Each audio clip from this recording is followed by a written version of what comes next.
Hi, everybody. I'm Roberto Overs. I'm the Executive Director of the GFCC. Welcome to the GFCC Now Bridge Reboot Conversation Series. We are getting started now. I will take a few minutes to explain to you a bit about the GFCC itself and also our session today. Kandi, thanks for joining. I see you. The GFCC is a global multi-stakeholder organization. Our members are corporations, universities, government agencies, and private sector councils and industry bodies. Combining our members and our fellows, we have a footprint in 30 countries today. We are starting now Bridge and Reboot today, this conversation series. It will include 8 sessions. This is the first one, so please stay tuned. And before we actually start the conversation, I wanted to talk with you about 3 things. What this is about. Second, what is the session today about? What are the topics and things that we're reviewing? And third, a bit about the logistics, the flow, the dynamics, and how to use the platform that we are using today. So I think that really the catalyzer for this is the COVID-19 crisis. We know that the world has changed. But why do we say now Bridge and Reboot? Now countries, organizations are really responding to this crisis and trying to understand what comes next. We hope that we can, in the future, reboot society, the economy, and hopefully create even better systems and a more prosperous economy and a prosperous society.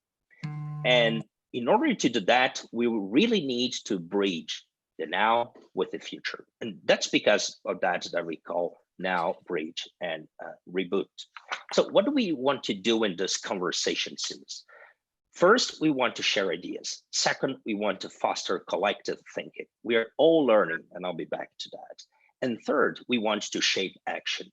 So if you have one idea, please feel free to share with us. We want to see how the GFCC and our global community could potentially engage with you and hopefully help some initiatives to be moved forward. We have some general discussion questions for the whole series. We want to understand the strategies and solutions that are being deployed around the globe. We want to understand long-term implications, but also maybe what are some of the opportunities that we have now. As I said, we have 8 dialogues. The next one will be on May the 20th. Join us there. Second point, what is the conversation today about? Well, bridging crisis and future prosperity really covers the whole spectrum of issues that we proposed for this conversation series. And we want to know a bit more about the state of the world in the different countries that our guest speakers are today. We want to know about some of the things, some of the impacts that we can already have clarity about and have an understanding. But once again, what comes next and how could we potentially help to catalyze a transition to a more prosperous future and state. We have 4 amazing speakers today, in addition to GFCC President Deborah Winston-Smith and myself, and I will briefly introduce each one of those, starting with Deborah.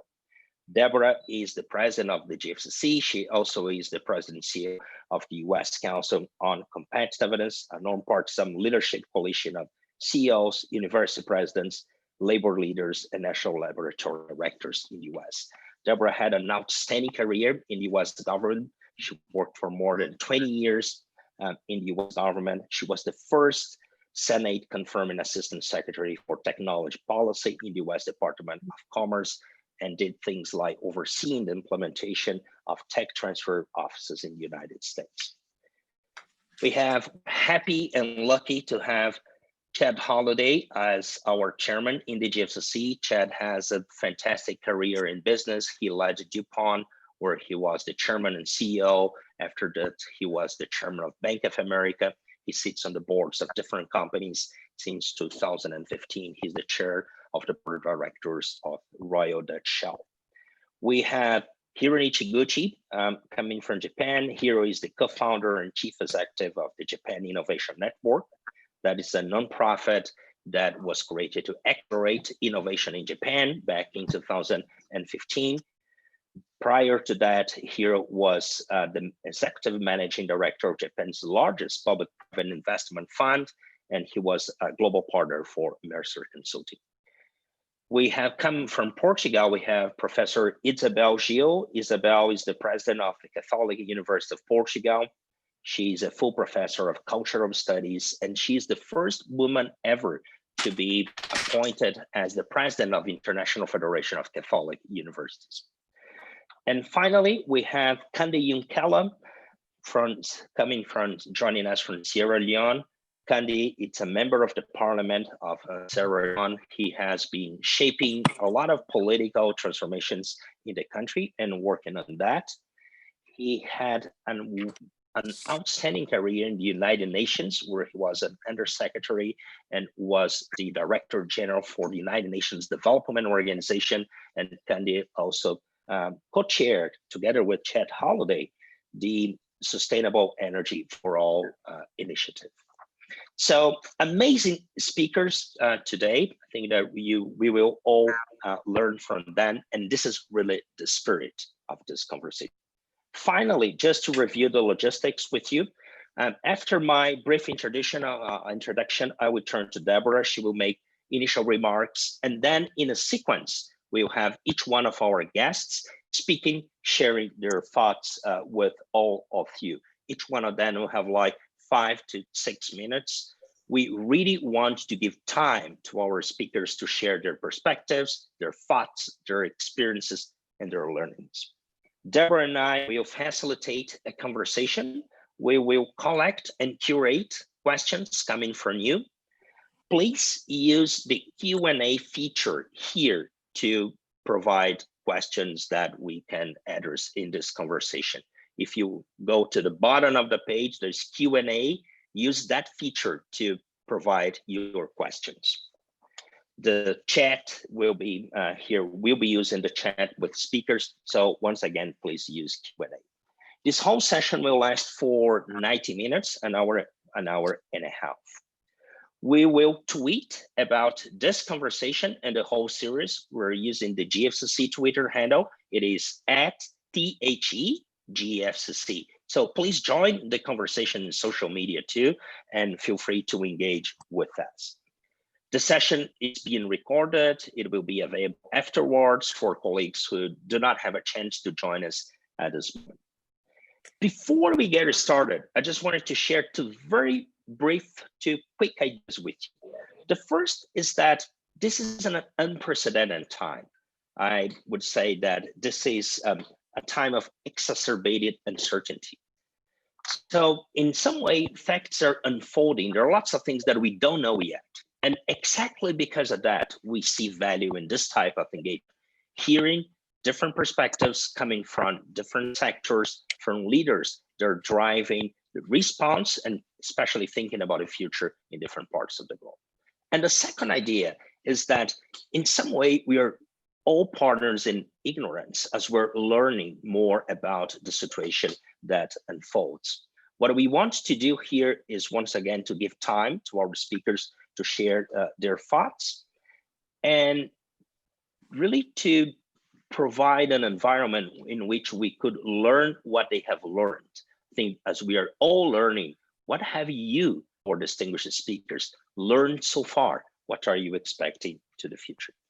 So thank you so much for joining. And without further ado, I would like to turn to you, Deborah, for your remarks.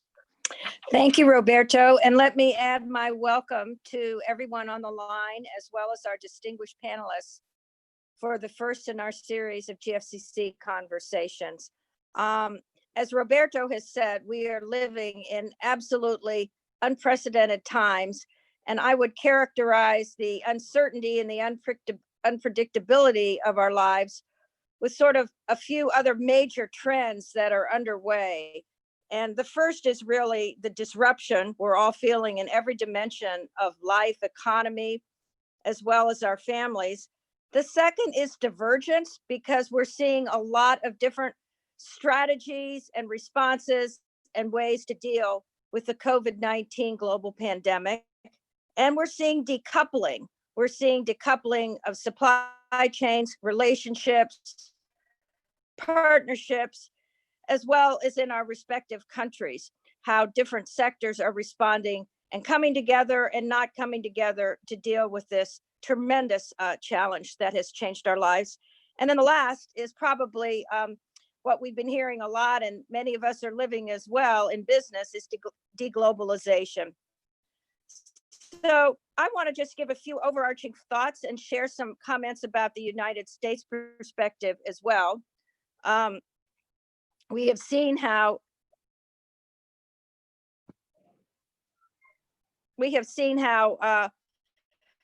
governments around the world are responding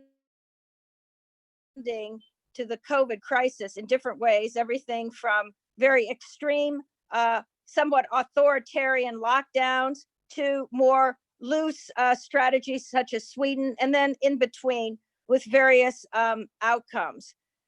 Governments are really now center stage as they struggle to respond to this multidimensional crisis, because it's spanning public health systems, supplies of medicine, our educational environment. Many countries, children are no longer at school, they're learning at home. Our universities have shut down. Students are now doing their courses on remote learning. In fact, in the United States, some of our universities have moved very, very quickly to put over 40,000 learners online within a matter of days. That's a tremendous innovation accomplishment. Of course, finance, access to capital, and liquidity are huge issues. I've mentioned the global supply chains. Certainly in the United States, I think it's come as a tremendous shock about the vulnerability of our pharmaceutical, medical device, and healthcare supply system, and what has that meant in responding to the pandemic and the need for everything from personal protective equipment to ventilators and the things that are needed in hospitals, as well as all the other surrounding infrastructure to both treat patients and to patient issues. We've also, of course, seen service delivery. We sort of have now almost two economies: those who are staying at home, working remotely, sheltered, and those frontline workers who are out ensuring that we have food, that we have the ability to get our medicines, all the deliveries and things that are bringing life to our homes. And around the world, and certainly in the United States, the service workers and the people who are in critical manufacturing enterprises are really not only of the entire of our human work environment, and how important this is in a way that perhaps we have not realized. Leaders, of course, are dealing with the imperative to communicate in different ways with their colleagues and partners. And I certainly think, from the perspective I'm seeing, that over communication is good right now. And we joke that we're perhaps over Zoomed with meetings, but making sure that we are all safe and secure as we move through this time is very, very important part of felt leadership. Interestingly, in the era of big data and the proliferation of information, the tsunami of information, we haven't really had the integrity and the cleansing of data we need to make critical decisions. And many of these decisions are being made in real time with imperfect information, and often in some of the models for the COVID pandemic, information that perhaps has taken us in a direction that might not have been as wise as one we would have taken had we had, the full access to data that has been promised in the era of big data. So that is another area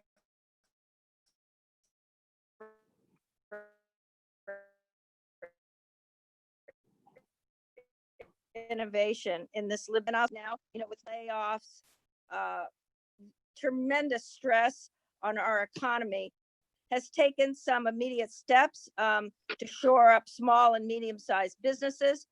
But interestingly, we have a proverbial disconnect underway. And I don't know if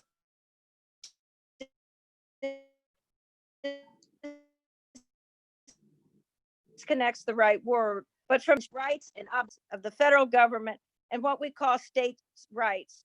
So interestingly, we have guidelines from the federal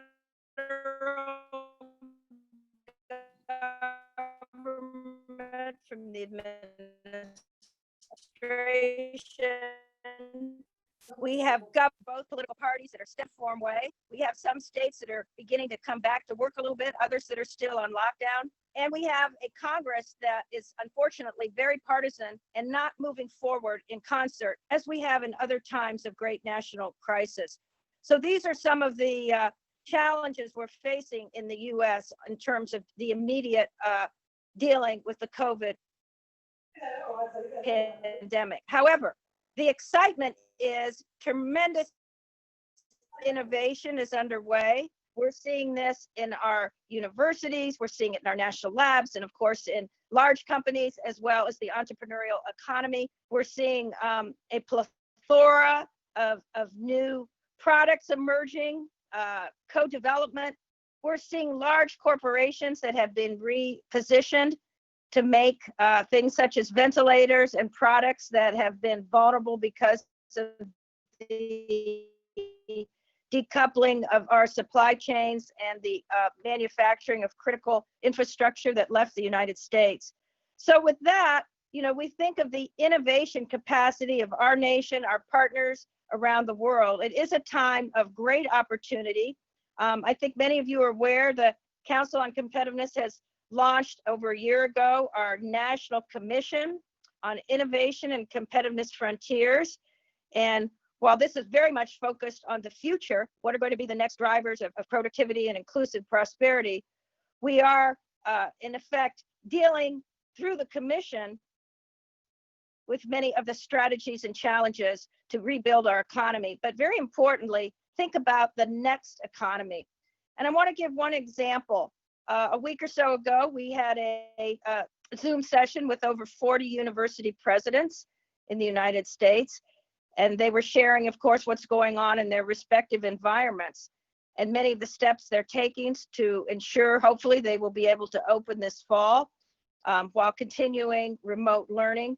But all the stresses on the university system in the United States are profound. But as the call continued, there was a uniform commitment and desire from the university presidents in America to focus on the future. What can and should we be doing to build a sustainable, resilient future? Yes, in higher education, but in our extended communities, as well as with our partners around the world. So I want to just close by saying, before we hear from our other panelists, this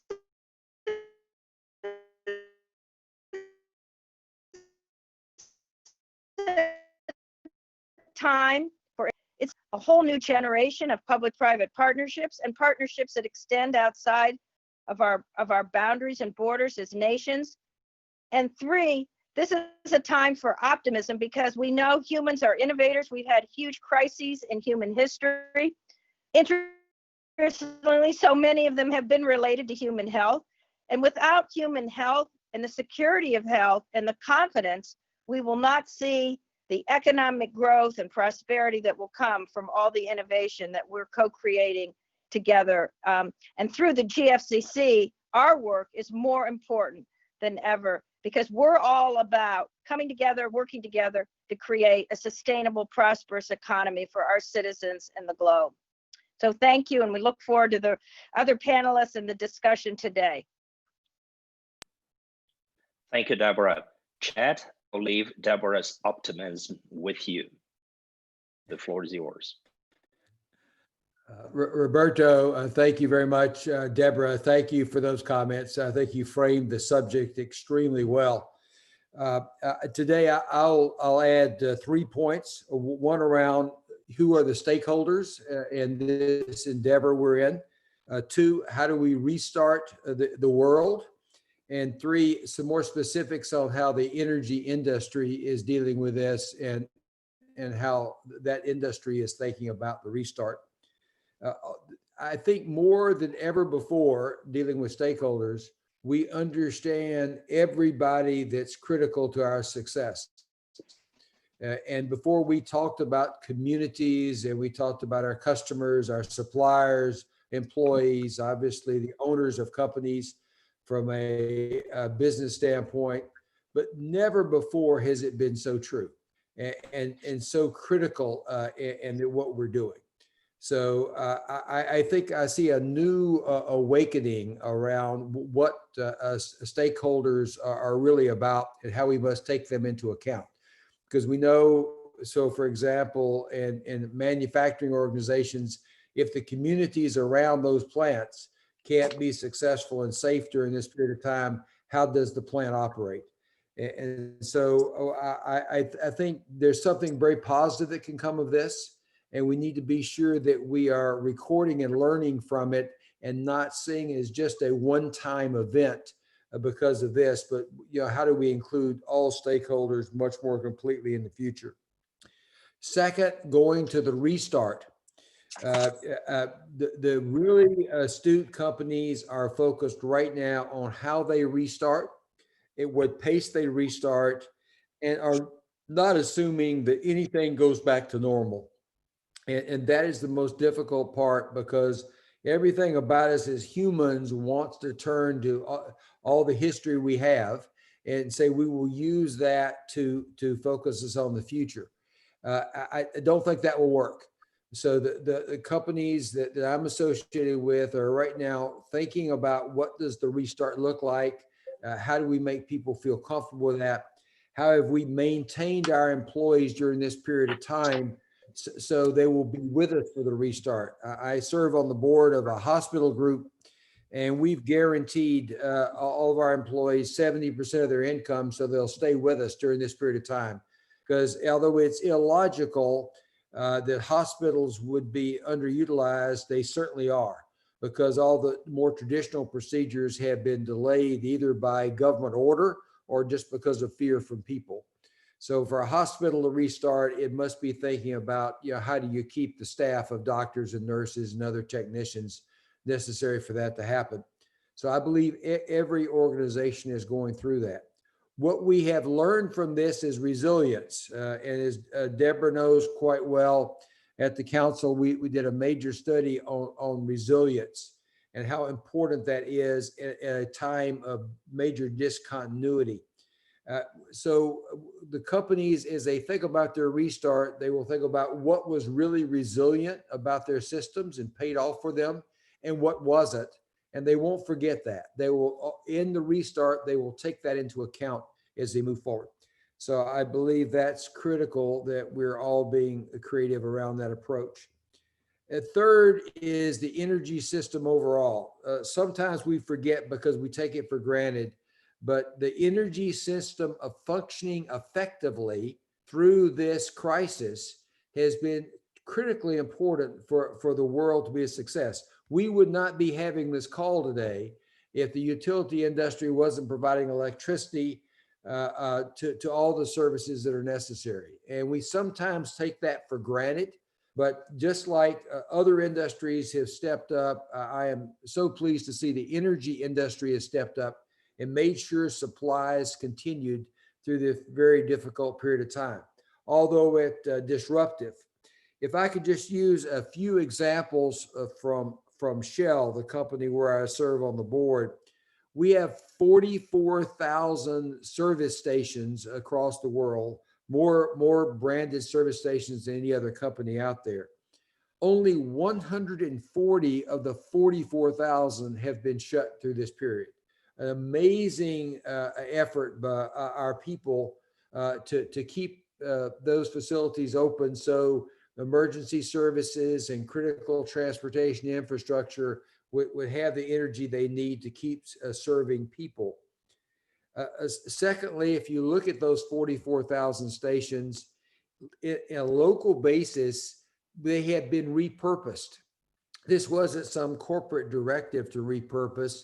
This was the people locally looking at what the needs of the community. In China, for example, as the restart was coming up in China, and barber shops were not open, we allowed people to come in and do barber work in our service stations. So it was a real need because we had the facility to provide that, something you would never find in a corporate plant. Secondly, because we have food service in many of these stations, we shifted the supplies in those services to critical foodstuffs that people needed so they could come to our station to get it. And then we found in many countries, we deployed either motorcycles or small delivery vehicles to actually deliver that food from our service station to people's individual homes. Something we never would have thought we were doing. But it's giving us insight as to different ways we could use these 44,000 stations in the world ahead that's making major changes. Also, we talk about dedication of police officers and ambulance drivers and healthcare workers, which has been fantastic. But we had an employee in China that worked 18 kilometers to open the service station, so it would be available for that, and 18 kilometers back home. A real dedication that goes on, and I think that's a very important part. So I stress here, not just the energy industry, but think about the many different organizations that have stepped up to the challenge as we go forward. The last thing I would leave you with from the energy standpoint is around climate change. I'm so glad my good friend Conde is on the call today, but we've worked a lot on climate change and what does it take to really have sustainable energy for all. And I think this is an opportunity because we've had a reset on how we're using energy and how that's impacting the climate change. We can learn a lot of things that have worked and perhaps accelerate our energy transition much quicker from this experience. At the same time, we'll understand where we've come up short and we must design differently. So although this is a crisis proportion I've never seen in my lifetime, and I surely hope not to see it again, shame on us if we don't learn from it as we go forward. Roberto, thank you very much. Very pleased to participate in the panel today. Turn it back over to you. Thank you, Chad, and thanks for, I think, those great remarks and this idea of bottom-up innovation that in some way you highlighted and the opportunities that could come up. Hiro, to you from Japan. Thanks for joining. I know it's late there. Don't worry about it. Deborah and Chad, thank you very much for your very insightful comments. And I also thank you very much for your invitation today. My view is that what we are going through is a restructuring of a civilization as a whole. I use this word not as a downsizing, but as a literally restructuring. Several fundamental preconditions for civilization have been tested and challenged, and some of them have literally evaporated. As a result, people have been forced to take a series of different actions. Today's conversation is one of those examples. I don't think we could think of connecting these distinguished speakers, excluding me, to have a conversation like this last year. And close to 100 people are participating in this dialogue today. Interesting thing is that this conversation was possible from a technology perspective even last year, but not so possible from a psychology perspective. The technology existed, and so did psychological barriers, which prevented us from leveraging technology. Again, as I stated, our civilization is going through restructuring. By the way, all great leaders, CEOs, have two responsibilities during the restructuring period. Number one is to respond to the situation. Number two is to start designing the future. I'd like to talk about the importance of designing the future now. We often hear the words such as new normal, as if after COVID-19, everything will automatically phase into a new normal. I don't necessarily agree with this idea.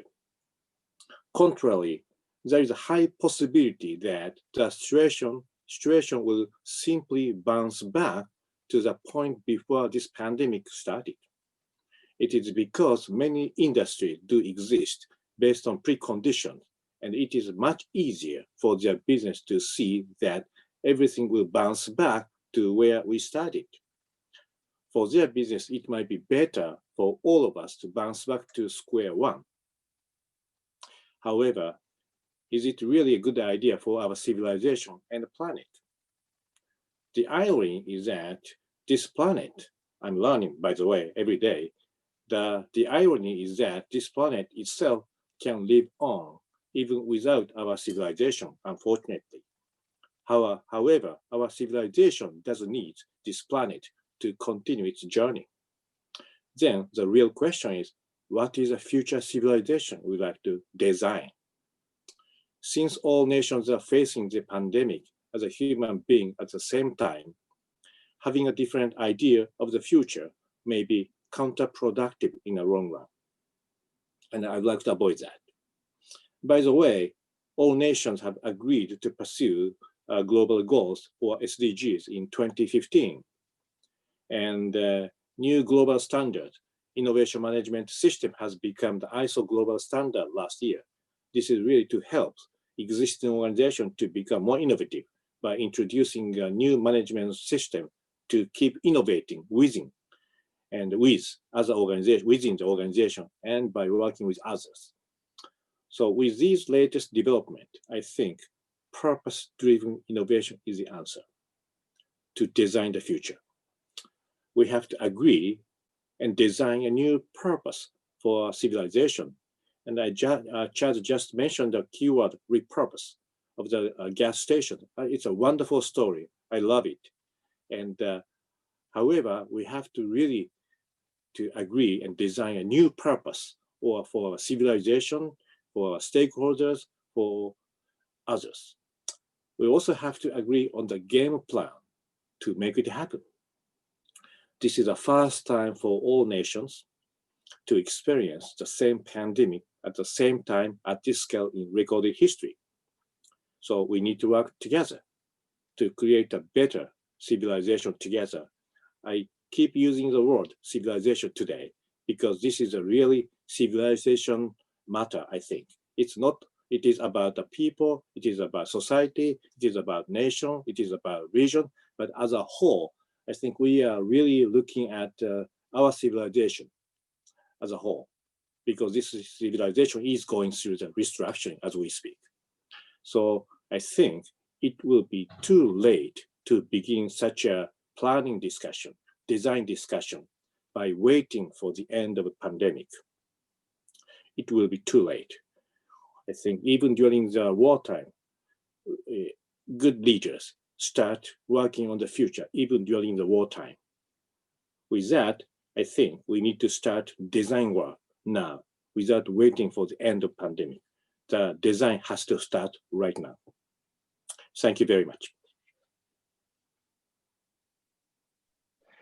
Thank you, Hiro, and thanks for bringing this design perspective. I think that we heard from Deborah, Chad, and you about the importance of the future, but bringing the word design. Thanks for that.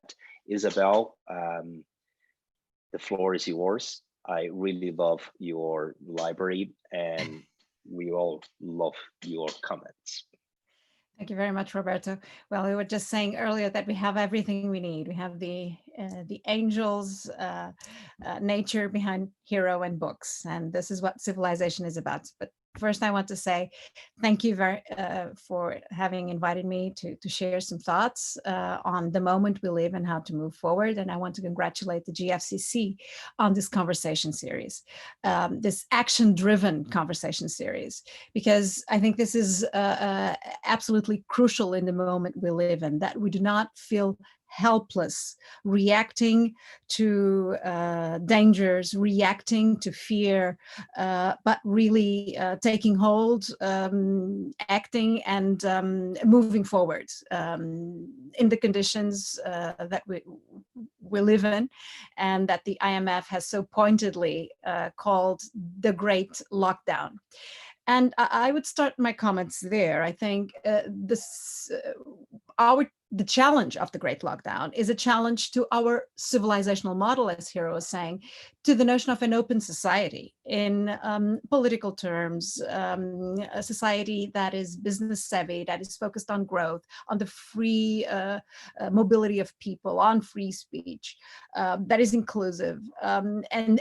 These ground foundational values of what Popper called the open society are at stake now, because what is basically at stake is the glue that brings all of this together, and that is trust. We start with political trust in the leadership to deal with the pandemic, with data that, as Deborah just pointed out, is not always robust. We do not, despite the best efforts of the scientific community, we are dealing with the best data available, but it is questionable where all the data is out there and easily accessible for those who are working in solutions, pharmaceutical solutions, economic solutions to deal with the situation we're living in. Then as well, trust in the global business networks. We've seen that with the crisis in the supply of medical products that the global demand requires, because manufacturing has been concentrated in disease-stricken areas of the globe, and the fact that many countries do not have the industrial and manufacturing infrastructure to produce all the materials that are needed to deal with the pandemic. This has, as Deborah pointed out, brought an added stress on our trust in globalization and in the global business networks that were created in that band. Also for universities, my sector, and for science, this brings another stress in trust. A German thinker in the 19th century, Goethe, said, well, science is one of those endeavors that is not a patriotic endeavor because it is based on international collaboration in the sharing of best practices. And what we see is this divergent model, again, to use a term that Deborah used, that is on the one hand, very strong collaboration, and on the other, extreme mistrust on the information that is being released by in some of the most disease-stricken areas of the globe. And I'm thinking, for instance, of the information that has been disseminated from China to other parts of the globe. So the challenge or the pressure on trust that is eroding what we basically consider our model of an open society, I would say it can be then looked into with a national focus and then with an international focus. And I will focus my remarks there now on the national and then the international. The first aspect, which is more industrial and economic, has to do with a rising awareness that it is important to restructure industrial capabilities. This has certainly been the case in Europe. The European Commission is issuing a number of policies and stimulus programs to reboot the European industry. And so we see there already a movement of transformation vis-a-vis the delocalization of manufacturing that was the global trends in a way over the past 2 decades. That is not to say that the global networks will not survive after COVID, but certainly they will be coupled with investment in national infrastructure. that is again, this fact is coupled with what some have referred as the return of politics. So the new role of the state in devising stimulus policies and policies on the one hand to deal with the health crisis, secondly, and to protect the health of citizens, but also at the same time to devise stimulus packages that will enable the economy to be rekindled, to reboot after the great confinement, and initiatives that were previously considered, for instance, within the scope of European policies as not possible, namely the protection of national businesses by the national states is now being transformed, this awareness. And we've seen that with the bailout of Adidas by the German government, or the investment in Lufthansa to save the airline industry, which is certainly one of the industries that is going to be stronger under stress after the end of the lockdown. And we see the same movement in the Portuguese case with the rising awareness that the state will have to step in to save the national airline TAP, because that is a sector that is considered crucial for the global positioning of the country. So we see this mix of policies, a return or a rebooting of national industry and national manufacturing streams, the return of the state, and that, I may say, needs as well, we as individual citizens and as leaders of organizations in different sectors, it is important to see that, to take into consideration that these are exceptional measures, and that free enterprise and the models, the democratic models that have shaped the open society will have, hopefully in the future, the possibility of returning. Now, I want to focus as well on the issue of universities and my sector.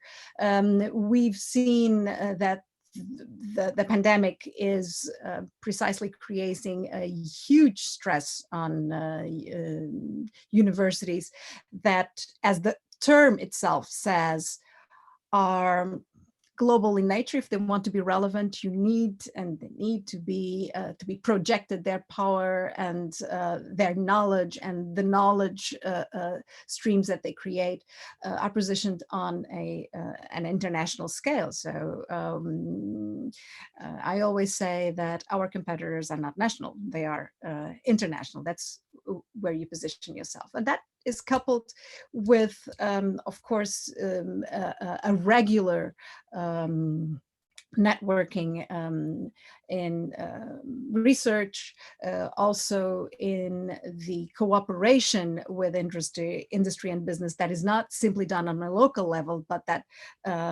spills over our national borders. And also, most importantly, with the recruiting of international students. And that is certainly an element that for some universities, more than for others, is under duress. The ability to attract international students that provide for a very strong revenue stream. But for universities as well, what is at stake here is the educational model. 24 hours after we had to suspend face-to-face activities, we moved into online platforms. So the whole university was able to move into different platforms and continue lecturing and instruction on that level. Certainly, we're faced with a group or a generation that is geared towards adapting easily to technology.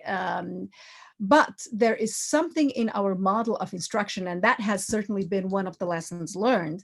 It is that students also require, and for them, it is absolutely important to have the on-campus experience. So as I see the future of the sector evolving, I see that there will certainly be a downsizing of universities that are able to thrive in this very competitive economy, and that will see a two-tier system of universities, small ones that will be able to continue operating on a strictly online model, and others that will have the opportunity and the ability to continue to fulfill face-to-face and use the campus experience as one of their hallmarks, but that will certainly also need to be coupled with a blended approach, with a technological approach to learning. And I can say some things about this later. And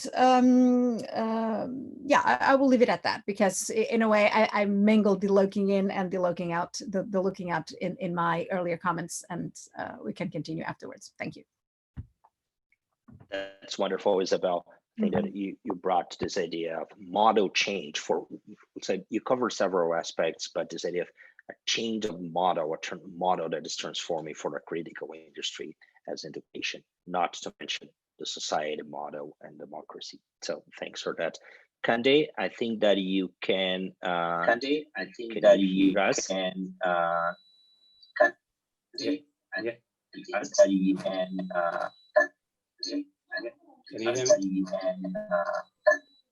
Okay, so Kande, the floor is yours. Thanks for joining. The floor is yours. It would be great to have your perspective.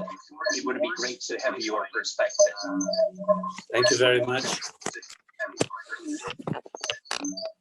Thank you very much. Well, it's a pleasure to be back with Chad in action again. Good to see you, Chad, and Deborah as well. Good to see you, Chad. Let me give you the perspective from a developing country. I'm talking to you from Sierra Leone. Of course, we've had a bad experience with Ebola. Ebola affected Liberia, Sierra Leone, and Guinea. It was not too difficult for the rest of the world to respond, because they could easily send in help, because the problem was localized to these three countries. We have a situation now where COVID is affecting those very countries that came to the rescue of the rest of the world to make sure that the Ebola pandemic does not affect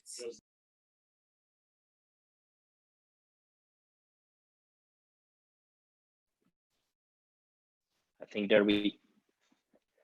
that we lost Kande, so we're back as soon as he reconnects. So I think one of the things that we're seeing around the globe is infrastructures are overstretched, digital infrastructures. So I hope Kande can reconnect shortly for us to continue. While we wait for Kande, maybe we could see if there are any reactions for the moment, any comments and ideas. Deborah, Chad, Hero, Isabel, would like to add something, or anyone taking part in this conversation would like to share an idea or a question?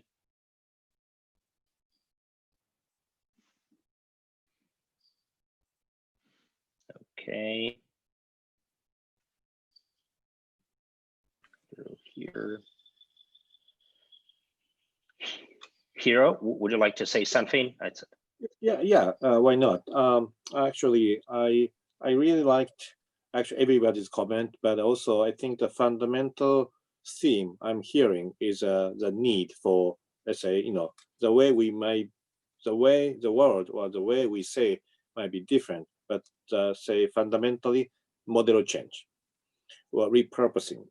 And I think maybe we can talk about this prospect a little bit more among us, because this seems to be a very fundamental theme for us. And also, my point of view is the model change just doesn't happen by coincidence. It has to be designed by us. And right now, since we're going through the crisis, we are forced to change the model. But how can we make this change as sustainable as a new model in the future? And then again, my point of view is really we have to start designing new model in a sustainable way. So again, I'm just jumping and kicking off the discussion just for ourselves. Thank you.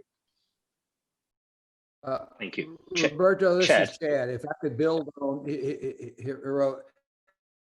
your early statement, it was restructuring civilization as a whole. I think that's very insightful and clearly what we're addressing here today. But Hiro, from your perspective, how do we make sure we restructure it in the right way and we learn from this? I think that's what you were just referring to.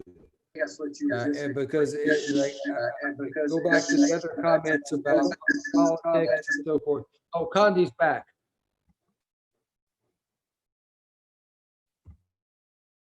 We don't have enough bandwidth here, but quickly, I give you the perspective from a developing country. For countries like Sierra Leone, a lot of developing countries, the immediate challenge of COVID has been access to materials, to be able to do adequate testing.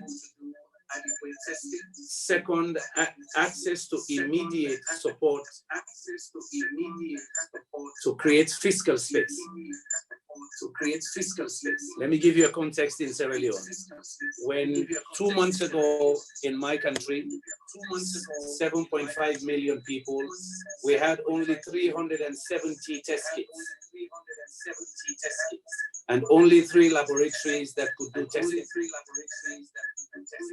We had capacity to at any one time to be able to hospitalize only about 100 people at any one time. That was about 2 months ago, 0 infections. In the last 4 weeks, we've gone to 200 infections. About 1,500 people still going in and out of quarantine. I think you can take that to a number of poorer African countries and just to make the case, limited capacity to deal with COVID. So the immediate need has been, how do we quickly ramp up to have testing materials, PPEs, and other facilities in case the outbreak happens, to be able to treat people. I give you another scary figure. The whole country had 8 ventilators. And of course, if you have 8, by the time you take 2 out for emergency, for the head of state and the first family, the whole country is left with 5 or 6. So my first issue for you is that for developing countries, we need to do a whole lot to build their health care infrastructure. Some have fared well. Ghana, for example, South Africa and others seem to have some capacity. But of course, if the United States is struggling with capacity, or Italy, you can imagine the challenges for other developing countries. The second issue is the economic impact. Even though we did not have Corona yet, or we don't have it at a large scale, we are already impacted because we can't trade much now. Simple example, most of our traders go to China to buy cheap consumer goods to bring back. They couldn't move. And so this is typical in a number of African countries where China, Dubai, and other locations, India, are becoming primary suppliers of cheap consumer items. The other element of financial constraints is the worry by governments that they do not have enough reserves to put together basic support to industry, basic support to the banks, so that they do not collapse. Fortunately, the World Bank and others got together very quick to begin to put resources together to immediately release to developing countries, based on the experience they had with the 2008-2009 financial crisis. Now, this crisis is worse than that. So moving forward, we're going to see challenges still for developing countries in terms of how badly their economies have been battered by COVID. So some of what you mentioned about the disruption of supply chains will affect them. The drop in the demand for commodities could affect them badly, because some of these economies are very monocultural. They depend on one or two minerals for the viability of their economy. So you're going to see some of these very immediate supply side challenges for these countries. But the real scary one, whether it is Sierra Leone, India, Pakistan, or Bangladesh, or South Africa, is if these countries have massive infections, which will force the governments to quarantine their people, there will be political instability. Because the governments are not able to provision the people in quarantines with food, clean water, and essential materials. We saw in South Africa, after a few weeks, people were angry, they came out. We've seen some of that in India as well. In my country, we've seen a little bit of that, not a whole lot. But the governments are worried. If there is large-scale quarantine, can they supply food and materials? So that worry is important. It could cause political instability in some countries, which will affect, of course, affect the economy. Let me talk about the issue of trust that our colleague from Portugal raised. I am in Parliament now, and we've had battles with the government already. We worry that emergency powers could lead to the erosion of human rights. We worry that emergency powers could be used to go after political opponents. So there is an issue of trust with governments already. And what is compounding that trust deficit? Fake news. You'll be amazed how interconnected our people are through WhatsApp, Facebook. Some people don't trust governments, so they go to WhatsApp and fake news.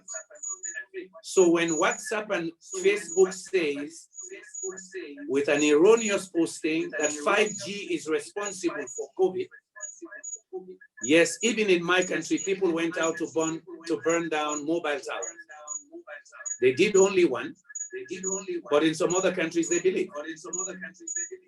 When fake news says this was man-made, they believe. So they don't even trust their own governments, what they're saying to them.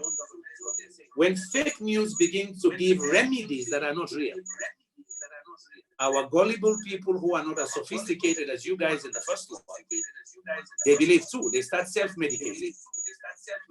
So I just wanted to buttress that issue of the challenge of governments to build trust and build followership.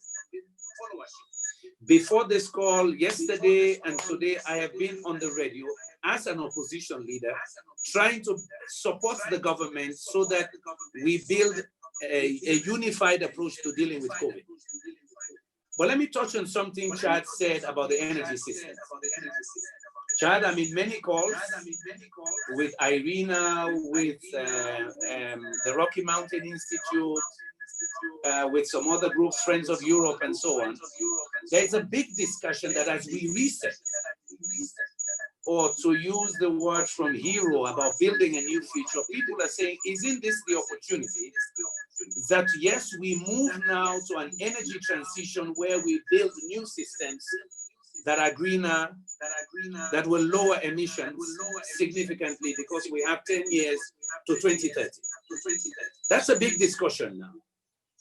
But there is also the worry that perhaps COVID might also affect investments in renewable energy. How do we forestall that? How do we make sure we don't lose the gains we've had in the investments in renewable energy for power generation? For poorer countries, we have been having calls with the World Bank, WHO, and others. We're discussing basic issues of how do we ensure the electrification of rural clinics in the front line of fighting COVID. We have 500,000 or more of those kinds of clinics without electricity. But we already had problems with high maternal mortality rates because of the deliveries at night and due to lack of electrification. So that's one set of issues we're saying maybe this is the opportunity to make that case for decentralized distributed energy that can in fact empower those communities to be more resilient by having better healthcare systems, but having access to clean water. In my city, in Freetown, and in other developing country cities, we've told people wash your hands. But they don't have access to clean water.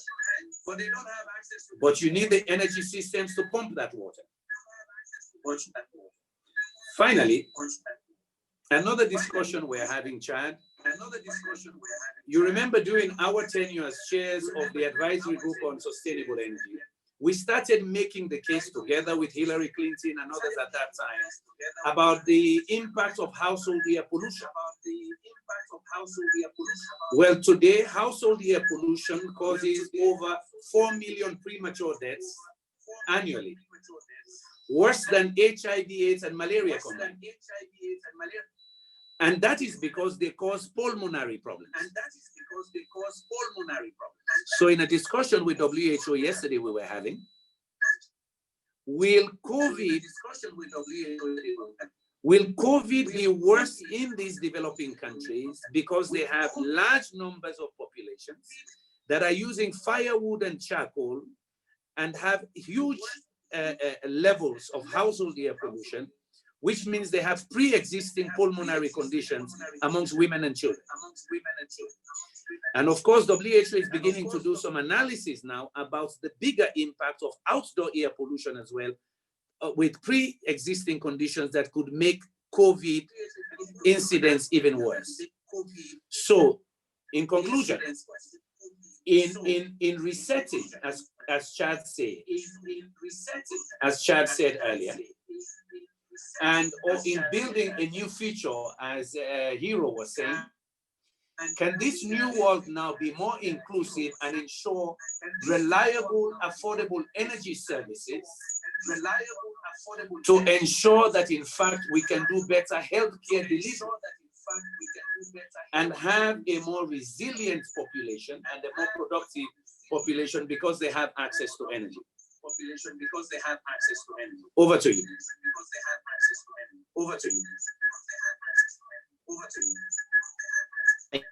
Thank you so much, Kande. And thanks for highlighting the systemic nature of this whole situation that we are experiencing. And by that, I mean really this connection that maybe a lot of people don't see in certain parts of the globe between the access to energy and the COVID situation. So thanks for bringing those aspects to the conversation. So we really want to have a conversation among ourselves, but maybe Deborah, I would like to you to see if you would have any comments or any questions to pose to our speakers here. We're starting to get questions that are coming on Zoom. So Deborah, can you hear me? Would you like to react, make any comments? Thank you. Well, let me thank all our panelists really, really outstanding. And not only have we gotten a deep perspective from each of you, but there's some very important common themes that have run through. And I might just save this till the end, Roberto, when we summarize and let you take some questions from chat. But, I started out, really looking at some of the near-term immediate impacts and challenges of the COVID pandemic, and kind of talked about the disruption, the divergence, the decoupling, deglobalization. We've also heard about de-investment, disparity,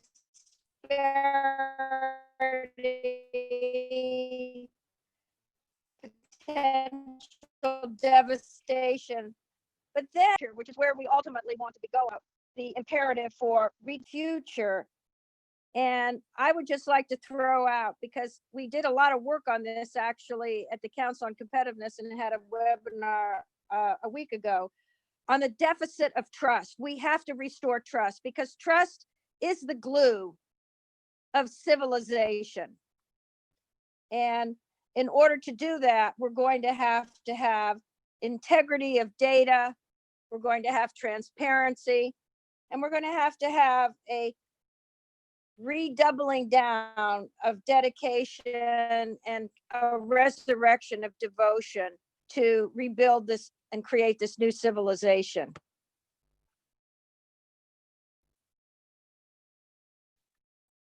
Any reactions to Deborah's question? Who would like to weigh in or to provide a perspective? Isabel, Kande, Chad, Hero. If I may.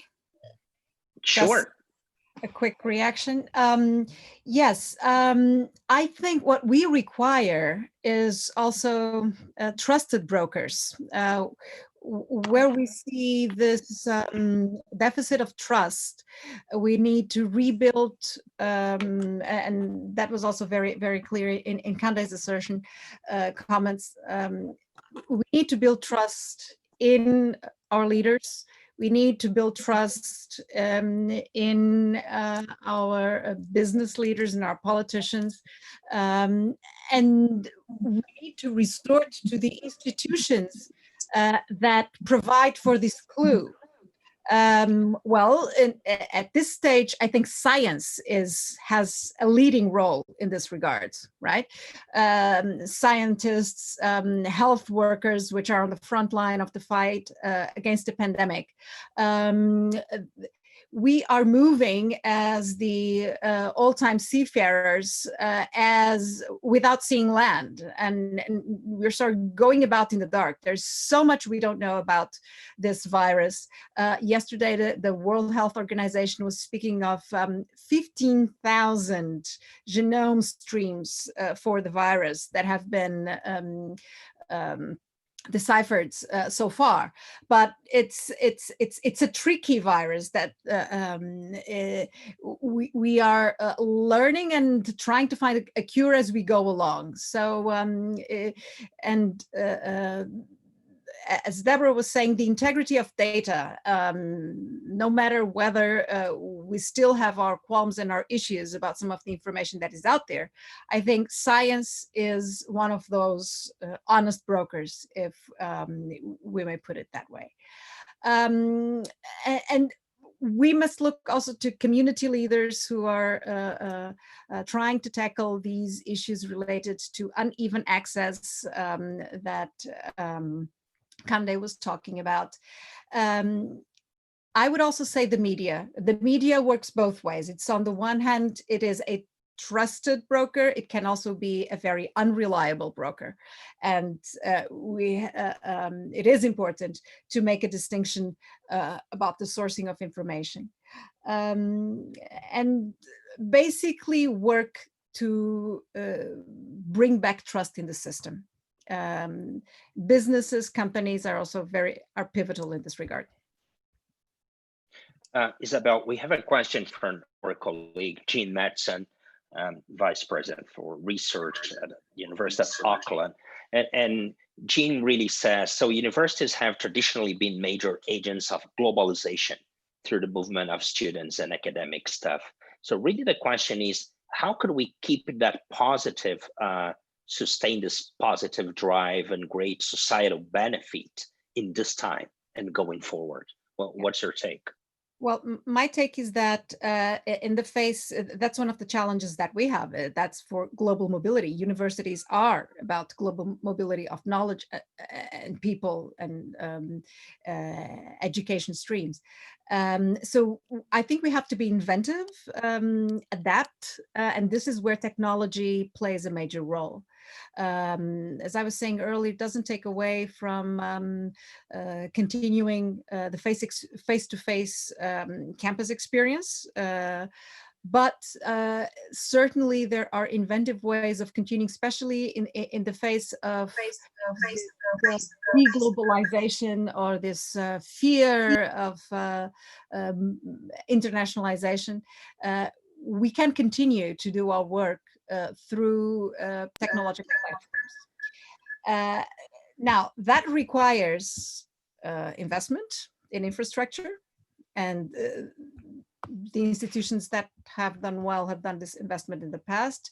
It also has an impact on our vision about future investments. Maybe we don't need building infrastructure on the same scale as we did. Maybe there are where your investments go in the short and midterm will have to be reconsidered.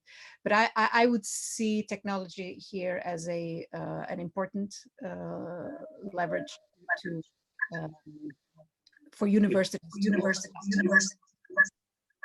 If I, this is Kande. I want to make. I want to react to two things Isabella raised. One is having honest brokers. This is in that connection, we pray that we don't undermine the credibility of WHO. We should not forget that they did well with SARS, they did well with H1N1, they did well with Ebola.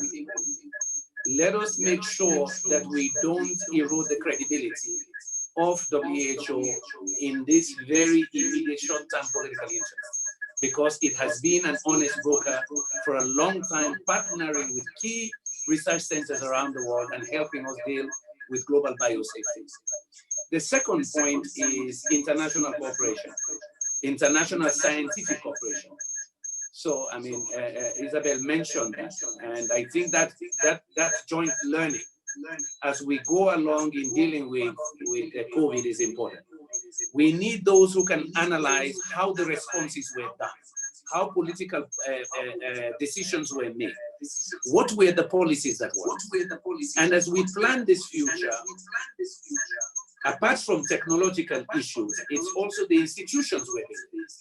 So I hope that in fact, in rebuilding, that we reinforce these international exchanges, scientific exchanges and university exchanges that we used to have, but also exchanges amongst policymakers. And I see one of the benefits now is that with Zoom, there are a number of interparliamentary calls organized by institutions that are saying, look, we need parliamentarians to talk with each other because they have to vote for the stimulus packages, they have to vote for the security measures and so on. So how do we rebuild, create this new global society going forward where we can build this trust because there's information sharing going on and international cooperation? Over to you. Thanks, Kande. Kande, maybe if you could lower a bit the volume in your side because we're having a return. Thanks for that. I think that you raised this aspect about learning, interparliamentary dialogue. How could we catalyze and accelerate learning? So I have a question related to that to all of you, to all our panelists, learning and action. And actually, Chad Evans, our dear colleague and friend with the GFCC and US Council, has also asked here, what are the concrete things, maybe some of the new collaborations, test beds, and demonstration platforms that we could use to address the challenge that you have highlighted? What could the GFCC, our global community, do in that context about action And connected to that, I have this question about learning. How can we accelerate learning at this point, as we are all learning and trying to figure out the situation? Who would like to share something on things that we could do, potential platforms, test beds that we could deploy and in the GFCC? And also, what's your take on accelerating learning? Maybe, so anyone would like to address that? Maybe Chad, would you have any ideas and comments that you would like to share, or Hiro? This Chad, Roberto, really good question. I do think it comes back to what we were talking about earlier on trust, because I gotta know who I trust before I know who I want to learn from. And I think governments, businesses, everybody must be much more open with what they know and what they don't know. And they must be willing to talk about their vulnerabilities. Hopefully this will result in trusting science more, because science has always been cross-checked, peer-reviewed, and we can trust true science. And I hope is one of the questions that's come up is, what will this mean for the acceleration of climate related activities to reduce the climate impacts? I hope this means we'll trust scientists more, but I think the scientific community must accept the fact that they must come out and demonstrate that they should be trusted, as opposed to just assuming it will happen. But I certainly hope that's the result. Thank you, Chad. Hiro, would you like to comment on this, like things that we could do, potentially some even test beds that we could have in the GFCC, but also how we can accelerate learning? Yes, thank you very much. I think actually the quote in trust is the glue of civilization. That was an excellent point. And I'd like to build on that, because I would say the mindset can be energy to really redesign and execute it. Because unless we have a higher purpose mindset, really aiming for, and without bouncing back to where we started, and then we cannot go anywhere. And right now, our mindset is actually perhaps going forward, looking forward, because we are kind of forced to do so. But as I said before, we have unless our mindset will stay as it is, or even improve for a better civilization, and then unfortunately, we cannot take action when mindsets are not there. So it's a little bit different way of answering to your question, but I would say trust and the mindset will be the fundamental components of redesigning of our next generation of civilization, and so that we can create a better future. And I'm a very strong supporter for SDGs, or global goals, because we have designed, at least illustrated, the better future, the better civilization for all nations. But unless we intended to make them happen, we don't go there. So I think everything. I think we know what needs to be done, and we seem to have many technologies, science, and even methodology to make them happen. But I think our mindset has to improve, really, to make these goals happen. So I stop here. Over to you. Thank you. So we have a mindset gap to address. Thanks for that, Hiro. Just building on what you said, and also a question you mentioned, the interparliamentary dialogue. What are the tools that you see that this community and maybe other communities we could reach out and engage could use to accelerate that type of learning and to promote or to foster this mindset shift that Hiro has commented? Well, I see that an immediate support you can give is, now that we know there are already disruptions of supply chains and we anticipate, in fact, that will get worse. Maybe it is an opportunity to link with chambers of commerce in some countries in some kind of an advisory role by using digital platforms. We are all discovering how useful the digital platforms, Zoom, WebEx, and others have become very necessary in the lockdown. So I think for you, that's an immediate step. On the parliamentary side, of course, every parliament has a finance committee. They have committees dealing with economic planning. It might be a stretch for you. However, maybe you can have a discussion where you have some selected members of parliament that have been involved in putting the stimulus packages together. I have no doubt that some of their discussions were very in-depth, looking at how they rebuild their economies, or in fact, how they prevent collapse.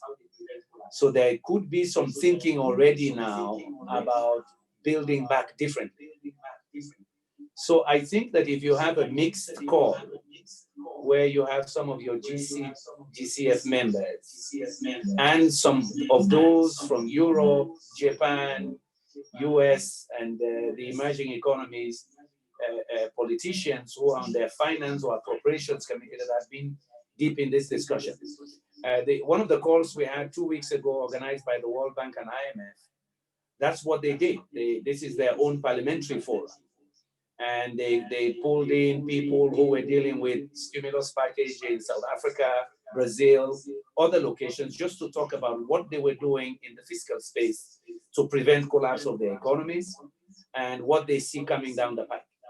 So I think you can do a mixed call where your industry leaders can gain from those insights and vice versa. What the politicians can gain from the work your industry reps are really doing to keep their supply chains open, or the collaboration we want to see in the future. I mean, I'm very impressed to see that Ghana is producing their own PPE. I wish we could do that here. But maybe they can begin to do cheaper PPEs for companies in the United States. It's not only Asians that can produce this stuff. That was just meant as a tease to Hero. Over to you. Thanks, Kande. We have a question that I believe really connects to different points that Isabel and Deborah and Hero and all of you actually comment about. And so we're creating more knowledge around the globe today. And just as an example, in the 3 months after SARS, we had like 41 reports, medical reports being created. And in the 3 months after the outbreak of COVID, we have almost 3,000. So we're creating a lot of content and knowledge, and we still are learning.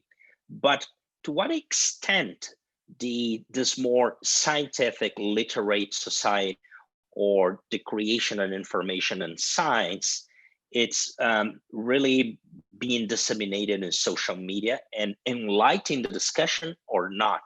I think that Shuin from Might Malaysia has asked a bit really if we have evidence that the public debate is improving or not. What's your take? What's your take, Isabel?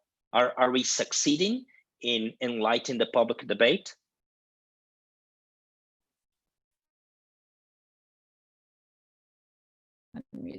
Yeah, I think we are succeeding partly, and I think one of the glamorous side and the miserable side of social media is that it is they are great platforms for the dissemination of solid information, but also for all kinds of fake information. And we've had enormous amounts of truthful and untruthful information. And even that is part and parcel of the development of science, that you have contradictory scientific approaches to the same event and to the same and with the same set of data. That is part and parcel of the scientific discussion. But for the non-scientific reader of this data, this contradiction may lend itself to a number of fake or false perceptions. Now, what I think is key here is also to enhance an area that universities have been investing strongly in the past years, but that needs certainly more investment, which is science communication. It is important for scientists not only to speak to their own communities and amongst themselves. We have to be more savvy in the way we simplify complex information and put it out there. That is certainly, that is not the absolute solution, but it is one of the solutions to make, on the one hand, to bring science closer to citizens, and on the other, to combat misinformation. Thank you, Isabel. We are approaching the end of our conversation here. Deborah, I would like to turn to you to react to the things that we heard, and then maybe we go for a very quick final round with each one of our speakers, and then we can finalize. Deborah, any comments, reactions on the things that we heard today? Yes, thank you. Well, I want to thank all of our amazing panelists and leaders in the GFCC. Chad, Isabel, Hero, Conde, you were all not only tremendously insightful, but what you have conveyed, putting it together really in a system, in my view, comes down to a really core issue around civilization. And I love that Hero really articulated his comments in the context of civilization, because that is really what makes us human beings. And I was just thinking here, you know, when you look back at the development of our humanity, our ability to survive and prosper and grow as human beings was based on cooperation. We know humans are social beings. One of the reasons we're so unhappy right now is we like to be around other people. And so being in lockdown and quarantine and not being with people is against our fundamental DNA. But trust is at the heart of this. And I want to just bring us back to the issue of trust and the deficit of trust. So if you just bear with me for 1 minute here, you know, the Roman goddess Fides was the goddess of trust. And her counterpart, the Roman god Sancus, was the god of oaths and faith. So Fides and Sancus were the two Roman mythological god and goddesses that really enabled the bonds of honesty, trust, oath, and faith. And today in the English language, we use, and other languages, we use the expression, do you have your bona fides? And that is a fundamental issue right now as we build this new civilization, because at the core is going to be, how do we build and restore trust and able to do all the things we have to do? And I think doing some GFCC work around this concept of trust and ethics links to our work we've done in the past on our principles on transparency. So I want to recommend for one of our upcoming calls that we invite our colleague, Jim Clifton, the CEO of Gallup, to join us as well and continue this discussion, because Gallup has done an incredible deep dive around the world on trust. And the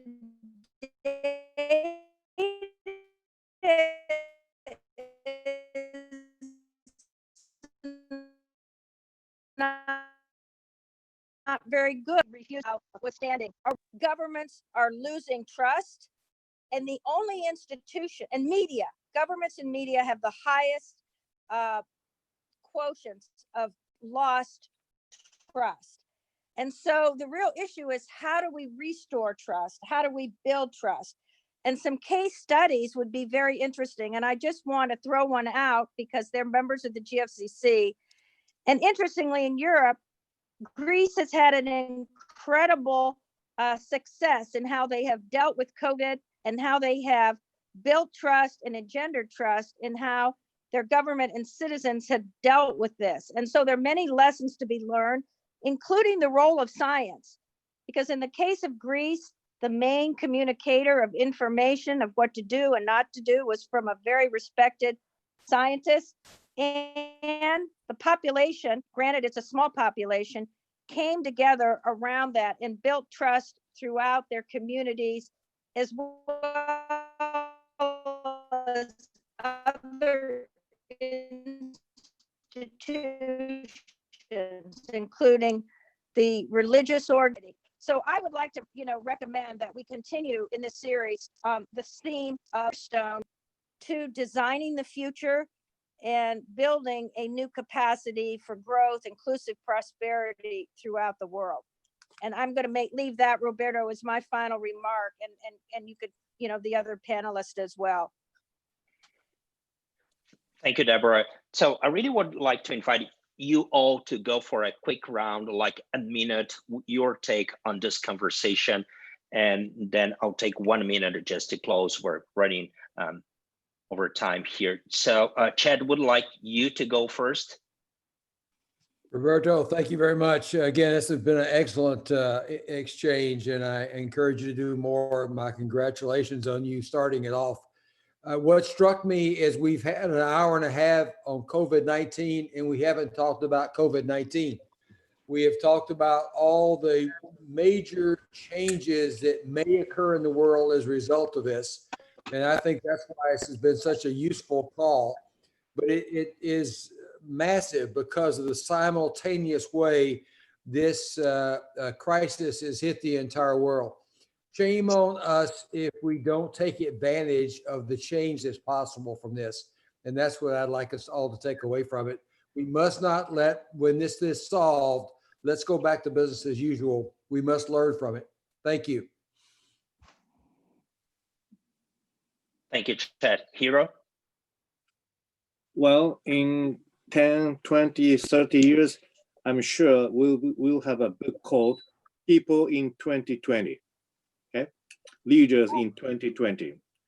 Let us say that in the future, our children, grandchildren will look back us, look at us, and thought we did an amazing job by designing a better civilization.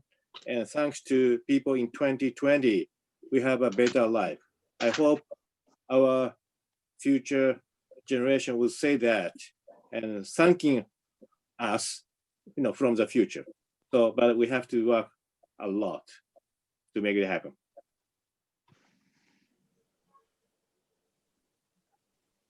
Thank you, Hero. Thank you, Hero. You actually mentioned leadership. That will be my final comment. Isabel?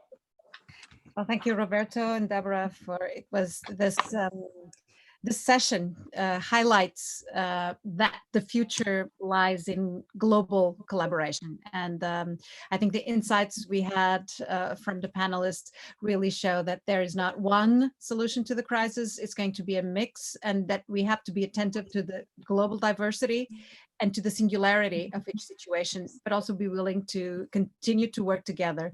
And this is also about rebuilding trust, credibility, trusting each other, and the GFCC is doing great work in this regard. So thank you.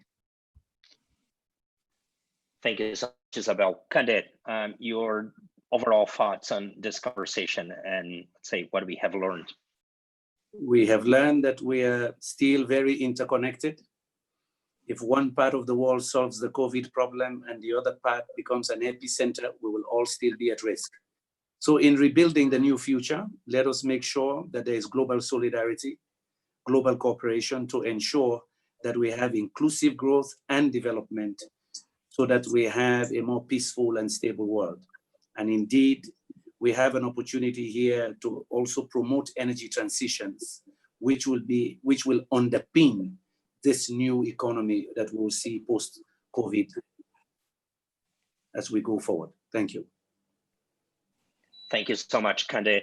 I think that all across this conversation, you highlighted aspects that are truly systemic. So I have 4 takeaways from this conversation. One is the systemic let's say the systemic nature of this whole thing that we're living through, but also that we should not take for granted that the realities are the same. And that's really important to understand diversity in the different perspectives around the globe. I think that you kind of mentioned this connection between health and financial capacity. So it's really important to do that. We talk a lot about the emergence of new opportunities or new models. I think this is my second takeaway here. Isabel, you talked about education. Chad gave a fantastic example coming from business. I think that we will see more and more of that. Then third thing, we talk about society and trust. I think probably that was the thing that we discussed the most in this conversation. But then this notion that we can change reality by design, but that will only happen, my fourth point, and thanks for that, if we have the right mindset, or say we're a different mindset in place. Those are my 4 topics. As I said, we'll create a short summary of this. We took note on some of the questions, so we'll be reaching out and trying to capture those aspects. But I will leave here with really a big thank to all of you for sharing what you are seeing and learning. Thanks a lot for bringing different perspectives to this conversation, but also with a request. And here I'll turn to you. But my request, because I believe that we heard that it's if each one of you could reflect, and I'll be in contact with you offline about leadership and how important leadership is and how different it needs to be at this moment to connect all those dots. Hiro, I know that you want to say something. Please proceed. No, that was a mistake. Don't worry about it. Okay, so having said that, I think that Deborah, would you like to say something? I just want to again thank everyone for joining us for the inaugural GFCC dialogue conversations.